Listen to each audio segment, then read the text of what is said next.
You running have some things. more autonomy. Yeah. Yes. That is where you do something called managing up. Yeah. Because I'm not going to put up with no bull. Because the first sign that a workplace is toxic, please believe that first sign. As soon as you see it, it's okay to move on. The worst thing you could do is stay in a situation that's going to bring you down.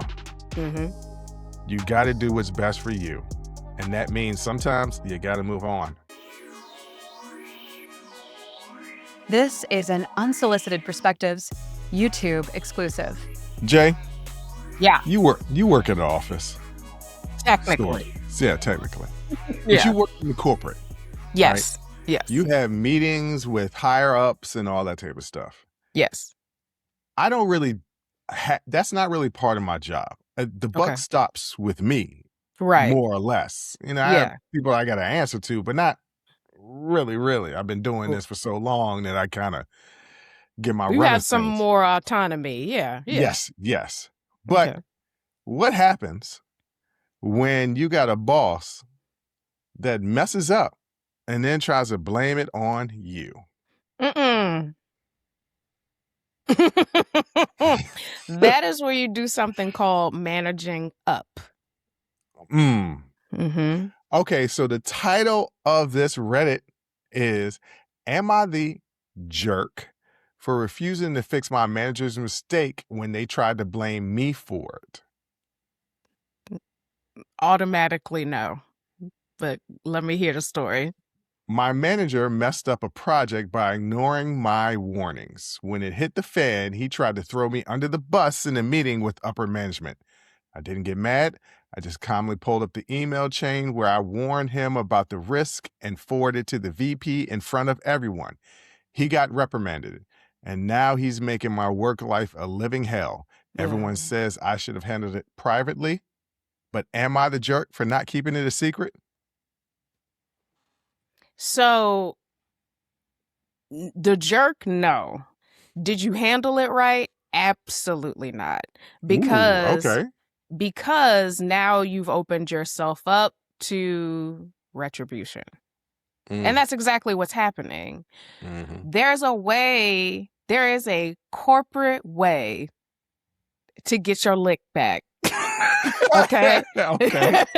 There's a corporate way to do it. And embarrassing them live on the call is not the way to do it. That's not the way to do it. That is a coaching opportunity for your manager, right? To fix their mistake.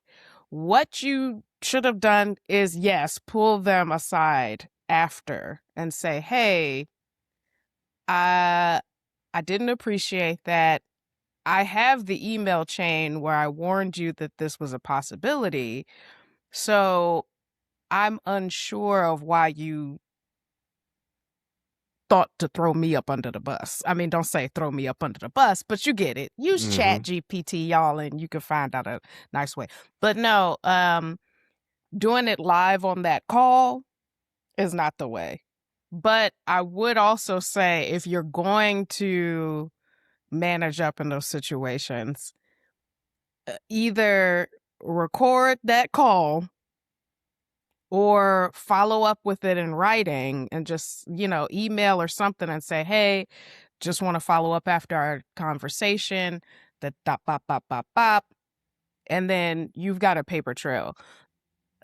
It is very tough because they did it in front of the higher ups to save themselves. That is really not a person you want to be working under. So the next step is figuring out how you can transfer teams if possible, or you might want to think about looking somewhere else, because that's not going to get, if they can do it that one time, they can do it again. Even when you call them out on it, it's not going to get no better, honestly. So a leader is supposed to honestly run interference for their team, right? They're not supposed to be throwing their team under the bus, because a leader understands that If it's their team and their team messed up, ultimately it's my responsibility. So my team is my responsibility. So whatever output comes from my team is also my responsibility. So they should take accountability for that. The fact that your boss couldn't in that moment take that accountability, it's not going to get any better. It's really not. All right. So my sister did the politically correct response to this. Mm. And as I prefaced in the beginning, I don't live in this corporate world. What I live in is a world that we call the real world. And me, personally, I'm not taking no blame for nobody. That includes my siblings. A lot of the time, my siblings try to throw me under the bus. And I say, no, it wasn't me. It was their asses. Before we even opened our mouths, ladies and gentlemen, I'm not made it clear that he was not a party to any shenanigans. Now, this is shady because it is his fault because he didn't listen. But you know what? In that moment, I'm still not taking a hit. You know, I thought my team would have been on top of this, and it seems like they have failed me. I'm going to go ahead and straighten out my house and make sure that this never happens again. And if my man sent that email, I'm going to make his life a living hell because you ain't going to embarrass me in front of higher ups and I get reprimanded. Now, I'm talking a bunch of ish. My man, you not a jerk. No. Sort of. You did what I would have done, but maybe not the way to do it. But I'm quick to just be like, no, hey, hold up. That ain't on me.